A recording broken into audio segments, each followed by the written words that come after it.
This girl's stepsister stripped her in public for fun. And this wasn't the first time. The stepsister tortured the girl out of jealousy. Over time, the stepsister isolated her, turning her into everyone's joke. When the boy the stepsister had always desired proposed to the girl, her stepsister came up with a sinister plan. At a party, the stepsister spiked the girl's drink. In her haze, the girl lost her virginity to a stranger. The next morning, the girl woke up naked in a room full of guards. The girl was forced to sign an NDA to protect the stranger's identity. 6 weeks later, the girl found out she was pregnant. Feeling betrayed, her boyfriend left her. Her father forced her to abort the stranger's child, but when the girl denied, she was thrown out of the house. She gave birth on the streets but managed to juggle college, single motherhood, and an internship to give a good life to her son. Her son was the center of her universe, but little did the girl know that someone had an eye on the happy life she had created for herself. One day, the girl got trapped in her apartment's elevator while her son was alone at home. She shouted for help, but there was none. The elevator jolted back to life and the girl rushed to see her son, but the apartment was empty.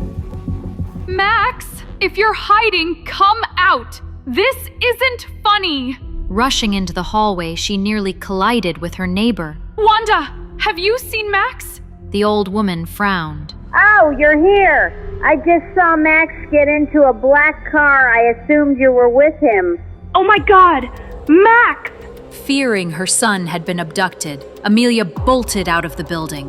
When Amelia reached the street, her breath hitched. 4 black luxury cars were lined up in front of her building, their tinted windows too dark to see inside. Panic surged as she ran to the closest one and pounded on the door. Max, baby, are you in there? Before she could bang again, a hand landed on her shoulder and a familiar voice spoke behind her. It's okay, Miss Rivera. Max is with us. She spun around, her heart hammering, and found herself face to face with a man she never expected to see again. Mr. Cortez, the last person she wanted to deal with, her least favorite lawyer. Her fear turned to fury. Where is my son? Mr. Cortez held his ground, arms crossed. Your son is safe, Miss Rivera. I promise. Amelia barely heard him. Her focus was singular. Where is Max? The lawyer nodded toward the middle car. He's inside, with his father. Everything around her stilled. I'm sorry, did you just say his father? Her blood roared in her ears. She charged toward the limo, but a wall of bodyguards closed ranks in front of her. Miss, please step back. One of them said evenly. We can't allow you to approach until you calm down. Calm down? Amelia seethed. He can't just take my child. Her mind spiraled. She had imagined Max's father showing up one day, mostly so she could slap the bastard and finally settle the score from 6 years ago, but never had she pictured this. The worst part was, the bastard had her son trapped in a car, and she still had no clue who the hell this man was. Little did she know his true identity would be something beyond her wildest dreams. A man with Spanish features sat in the back of a limousine, staring at Max Rivera, who glared back in defiance. Dressed sharply in a navy suit, the man furrowed his brow and turned to his assistant, Victor. What's wrong with the kid? Victor hesitated. He bit the guard who carried him. The man smirked. Good. Serves him right for not following my instructions. I told you to invite the boy and his mother, not abduct them. Max interrupted. Then let me go back to my mom. She'll be mad if I'm not in the apartment when she comes back. And you don't want to see my mom mad, mister.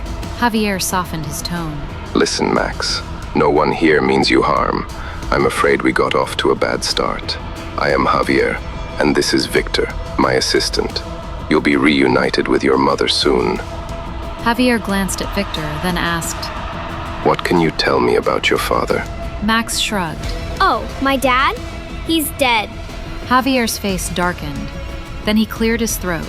What if I told you I'm your father? Max studied him. So, are you a ghost? An exasperated sigh left Javier's mouth. No, not a ghost. Wouldn't you like to have a father who's alive? How about you come and spend some time with me? My house has a pool, a basketball court, and there's even a horse stable. Do you like horses? Max looked at his so-called father, intrigued. Does your TV get CNN? Victor interrupted with a chuckle. Sorry, I think the boy meant CN, the Cartoon Network. Max flatly corrected him. No, CNN, cable news. Impressed, Javier lifted a brow. Smart boy. I have over a dozen TVs, all equipped with more than 50 international news channels. Max sat back, dropping his guard. Your house does sound cool, but my mom would be sad if I went somewhere cool without her. Can she come too? Before Javier could answer, a member of his staff popped into the car. Sir, there's a situation. The VP has requested an emergency video call. Javier grunted in disappointment. Very well. I'll take the town car back to the office and leave this one here. He turned to Max with an apologetic grin. I'm sorry I have to run, but I look forward to spending more time with you, Max. An unknown emotion flickered in Javier's eyes. Something bittersweet, but hopeful. Goodbye. Meanwhile, as Javier hopped into a town car that sped away, Amelia was ushered into the limo and reunited with her son. Max, thank God you're okay. I'm so sorry, sweetie. The elevator got stuck again, and when I got back... She was relieved to see him unharmed. Max took her hand. Mom, it's okay.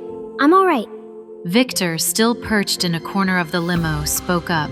Ms. Rivera, on behalf of my boss and myself, we apologize for the misunderstanding. We didn't mean to cause any distress. Amelia shot him a glare. Is your boss crazy?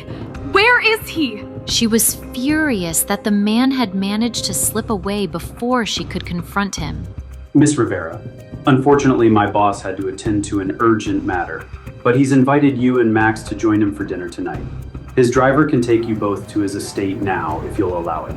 Victor offered a nervous smile, unsure if she would agree to see Javier. With a sharp glint in her eyes, Amelia replied, I will absolutely join your boss for dinner. Tell him I can't wait. She needed answers, and she'd make it clear that no one was taking her son without a fight. Max leaned in and whispered in her ear, Mom, the man that was here before, he said he's my dad. Amelia's heart tightened. This was not the conversation she expected. It's a complicated story. The short answer is yes, he is. But I'll explain later, okay? Max nodded, clearly processing the information. Amelia cursed the man silently for revealing their son's paternity so carelessly. The limo drove toward Javier's home, and when they crossed a bridge leading to a private island estate, Amelia's jaw dropped.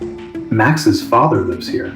She had guessed the man was wealthy, but she hadn't expected private island rich. The car pulled up to a grand Spanish-style villa, surrounded by palm trees and lush greenery. Max's eyes widened. Whoa, is this a house or a hotel? A member of the staff led Amelia down a long corridor to a lavish suite. Please make yourself comfortable here, Miss Rivera. The attendant said politely. You can wait here until you're called for dinner. Amelia nodded absent-mindedly. At 800, Mr. Grant arrived to fetch Amelia for dinner while Max was asleep. The butler led Amelia to the formal dining room, softly lit with candlelight. Just as she took a glass of wine to calm her nerves, a maid informed her that Javier would join her shortly. Of course he makes me wait again. Footsteps echoed outside the dining room, making her heart race. The door swung open, and there, standing in the doorway, was a tall, striking figure with a commanding presence. Amelia's breath hitched when he stepped into view. It is you. Amelia stood frozen, her heart racing as she took in Javier's face, sculpted, suave, and now even more alluring. It irked her that someone so vile could look this good. While she fought a flood of emotions that swelled inside, Javier's piercing dark eyes took in all of her and were struck by the sight. Her soft olive skin and chestnut hair were radiant in the glow of the candlelight. She was just as pretty as the night they met. Javier took a step closer. Hello, Amelia. His voice, smooth and familiar, hit her like a wave. She fought to suppress the flood of emotions.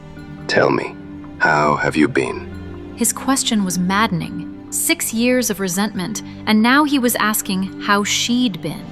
Without thinking, Amelia's hand shot up and struck him across the face. The sound of the slap echoed through the room. Javier's eyes darkened. Before she could react, bodyguards pinned her to the wall. Javier's head of security turned to him. Your Royal Highness, are you okay? Javier growled, annoyed. I'm fine. She's fine. Leave us. Your Highness, any potential threat to the crown must. Growing impatient, Javier cut the man off. I said, leave us. The guards retreated, and Amelia, still furious, demanded, Who are you? Why did that man refer to you as Your Highness? Javier licked a small cut on his lip and smirked. I am Javier Calderon, the Crown Prince of Spain. You expect me to believe you're a prince? Stop playing games with me. Amelia stepped toward Javier, but he raised a warning hand. Don't. The first slap was free. Hit me again, and I'll take it as flirting. No one had ever dared strike the prince. Always surrounded by sycophants, he found Amelia's defiance both shocking and fascinating. Get over yourself, she snapped. Tell me who you really are. Javier sat, feigning boredom. You have a phone. Google it. Skeptical, she searched for the current Prince of Spain. Dozens of articles confirmed it. Javier Calderon, Prince of Spain. Her head spun. His lips curled into a sly smile. If you bow, I might pardon you for striking royalty. I'd sooner slap you again. She narrowed her eyes. If you're Spanish royalty, why are you in America? Exiled for being too smug? His gaze darkened. I'm leading a defense project and serving as an ambassador. Amelia steadied herself. Okay, Prince Calderon, what do you want? Why show up now? He straightened. Quite simply, I want my son. He should live with me. Amelia shot up, lioness instincts flaring. You have no right. You abandoned him, and now you want to waltz in and wreck his life again? Javier stepped closer, voice grave. I didn't abandon him. Until last week, I didn't know Max existed. He held her gaze. We are both victims of a conspiracy. Amelia searched his face. That doesn't make sense. You pay child support every month. Someone does, but not me. But I met with your lawyer. Javier chuckled darkly. Cortez was following another master's orders. I was never told you were pregnant. I never agreed to that contract. Silence hung between them. Amelia wanted to dismiss his words, but doubt crept in. Staring at the floor, she asked, voice quiet. If you had known 6 years ago, what would you have done? Javier exhaled. I was in a different place back then, but I'd like to believe I'd have done what I'm doing now. Amelia's stomach clenched. Is my son safe? Who would go to all this trouble? It's all over, and Max is safe now. Javier knew exactly who was behind it, but kept it to himself. As dinner was served, Amelia processed the night's revelations. After another glass of wine, she finally spoke. Crown Prince Calderon. Just Javier, please. She straightened. Javier, if this conspiracy is real, it's unfortunate we got tangled in it. But Max is all I have. You have everything. Just look at this place. I won't let you take him from me. Javier leaned back. Technically, both you and Max are contractually obligated to move in with me, but I'm reasonable. I won't force you. Max, however, will be moving in. Amelia shot up. You can't remove a child from the only home he's known. You had him to yourself for 5 years. It's my turn. Her resentment boiled. Maybe lost time is your karma for seducing a girl on her birthday and ditching her the next morning. Javier's jaw clenched. He didn't respond. She pressed on. You can't just call the shots because you're a prince. Kids adapt. His life will be better here. Your apartment is a death trap. Remember that elevator? My men accessed your place in minutes. She rolled her eyes. Abducting your own son isn't a flex. It proves it's not safe. I have world-class chefs, top doctors, a real yard, security. Don't pretend he'd be better off in that shabby building. She hated his arrogance, but his resources were undeniable. Still, she couldn't trust him completely. I know you can give Max the best, and he deserves that, but I can't send him to live with a stranger unsupervised. A smirk crossed his face. Stranger, we know each other intimately. She blushed despite herself. He grinned. But I agree with you, let's do that. She knew something was off when he agreed with her. Wait, do what? Javier sat back and crossed his legs. You'll only let Max live here if you move in too. Fine. I want my son in a two-parent household anyway. That certainly was not what she meant. You're twisting my words around. His smirk deepened. Didn't you say Max deserves the best? Then what's the problem, Amelia? She exhaled sharply. He had backed her into a corner. If Max were to live here, she had to as well. But she had terms.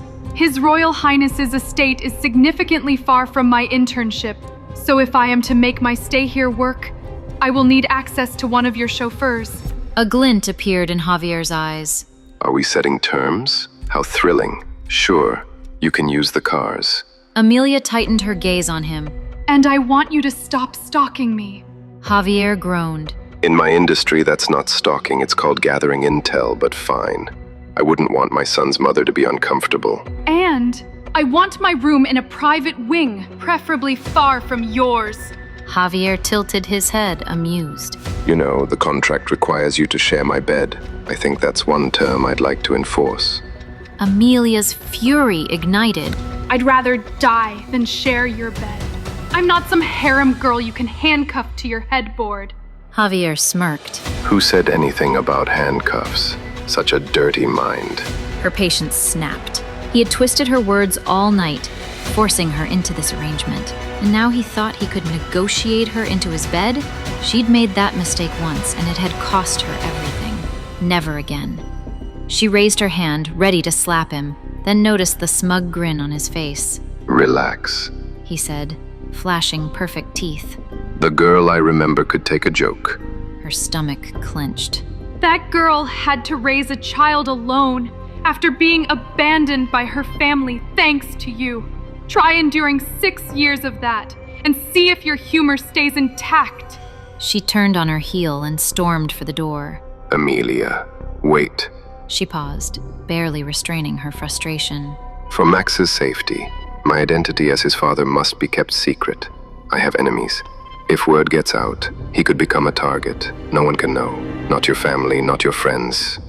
Amelia's heart clenched. It hurt to think Max would have to hide the truth, but his safety came first. You don't have to explain. I understand. Javier nodded. Good night, Amelia. It was good to see you again. She shot him a disinterested look and walked out. Javier watched her go, a slow smile forming.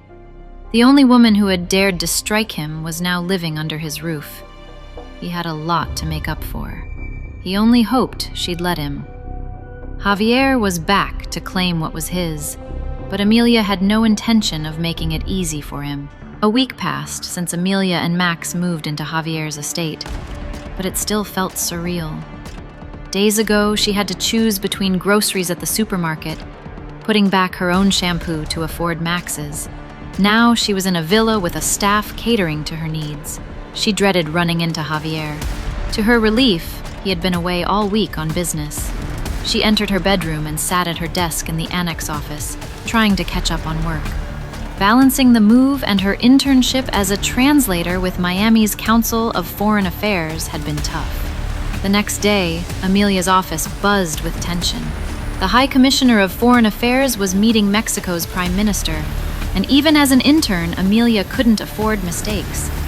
When the sleek cars arrived, she straightened, exchanging a glance with her best friend, Faith. As the Prime Minister stepped out with his entourage, a familiar face caught her eye. Her breath hitched. Charles Dawson, the man she had once loved and left behind. He looked even more distinguished than she remembered. When their eyes met, his expression darkened before she quickly looked away. Faith nudged her. Girl, that was totally your ex. When I heard the news, I didn't think he'd still be this hot. Damn! Still stunned, Amelia turned.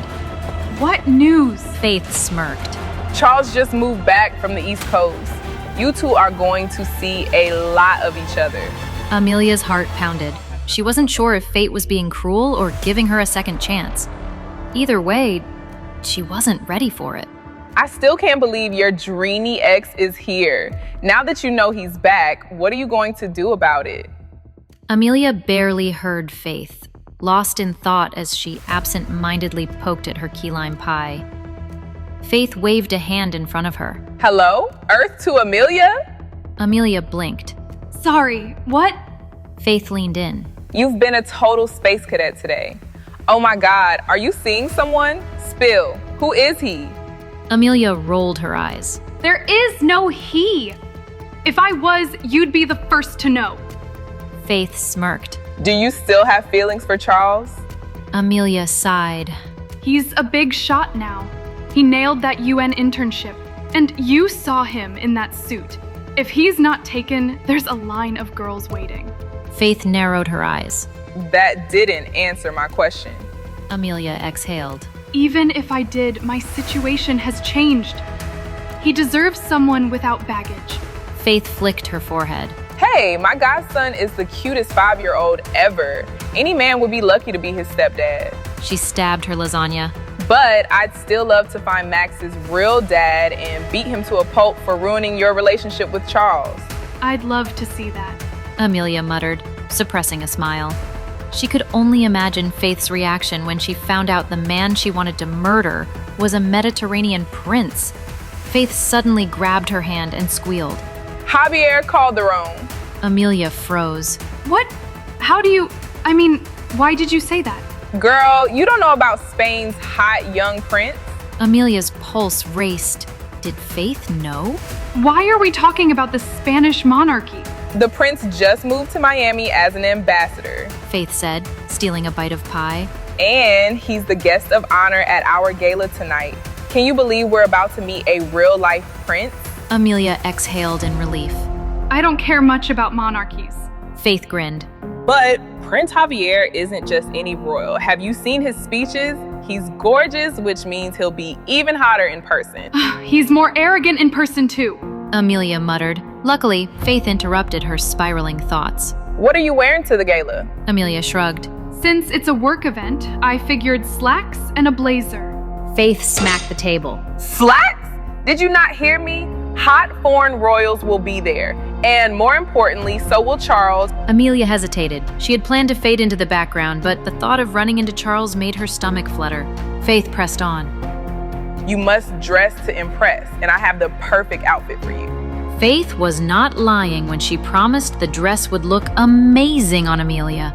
Amelia arrived at the gala in a stunning midnight blue gown, the neckline more revealing than she was used to. Thanks to Faith's persuasion, she wore it anyway. Standing at the sidelines, she scanned the crowd for Charles, her heart racing. For the first time in a long time, she felt confident. She wanted to be seen. A sudden buzz filled the room. "The prince is here," someone whispered. Amelia's eyes followed the swarm of paparazzi to Prince Javier Calderon. It was surreal watching the man she knew as Max's father, idolized by the masses. How did a nobody like her end up in his orbit? She thought back to the South Beach nightclub 6 years ago. Their first meeting. The instant connection. Snapping back to the present, where her eyes were yet again locked on the prince, she'd never seen him in a tux before. She hated to admit it, he made for a dashing and debonair sight. How criminal for a man so vexing to look that good in a tux, she thought, and immediately got hit by the reality. She shook the thought away. Don't be so stupid as to romanticize him, Amelia. The man is royalty. He's light years out of your league. Just then, Faith scurried up to her side, giddy over the sight of the prince. Amelia whispered to her friend, "Stop ogling the man. We're here as professionals to work," she joked. As Javier approached, Amelia felt her body tense up, unsure what a public interaction between them should look like. Does she ignore him? Say hi? Oh no. What if he says hi to me and Faith instantly clocks the resemblance between Max and his father and figures out her secret? Amelia's fears and paranoia were instantly dispelled when the prince walked right past her without his glancing in her direction. While Amelia was relieved by this, Faith, on the other hand, was deflated when the romance she scripted didn't play out in reality. On that note, Faith left Amelia to report to her work post. The night was shaping up to be less eventful than Amelia had anticipated. But she had no idea. Her night was about to witness the type of drama that she never thought she'd see. Amelia took a break from her translator duties to grab a drink at the bar. When she turned around, she found herself standing face to face with the man she'd been eagerly looking for all night, Charles. The second their eyes met, both their hearts stopped. Both of them stood frozen in awkward silence. Finally, Charles broke the silence. Hey, he managed to say through his love-struck daze. Amelia smiled. Hey, yourself. Charles laughed nervously. you used to be more eloquent than this. She chuckled. Yeah, if you got us in the same room, you couldn't get us to shut up until we started dating. Then our mouths were occupied with other things. She stopped herself. Sorry, I made it awkward. He shook his head. It's okay. He smiled, gazing into her eyes. You look very beautiful in that dress. Warmth spread through her body. Thank you. It's Faith's. It shows more skin than I'm used to, she said, struggling to think of a conversation. Everything she said came out dumber than it sounded in her head. She took a deep breath and tried again. You look great too. New York has been good to you. Both their minds swirled with 1,000 things they wanted to say, but couldn't. But they were interrupted when a familiar female voice called out. There you are, Charles. Found you. Amelia tensed. She knew that voice. Sure enough, when she turned, she saw her half-sister, Sophie, bound up to Charles. What happened next nearly made Amelia's soul leave her body. Sophie cozied up to Charles and wrapped her arm around his waist. Amelia could hear her chest pounding in her ears and a knot materialized in her stomach. Wait, is Charles dating my sister? To find out what happens next, download the Pocket FM app in the next 1 minute to get free access to 29 episodes of The Royal Accident. Hurry before the offer disappears. Install the Pocket FM app and enjoy the free episodes now.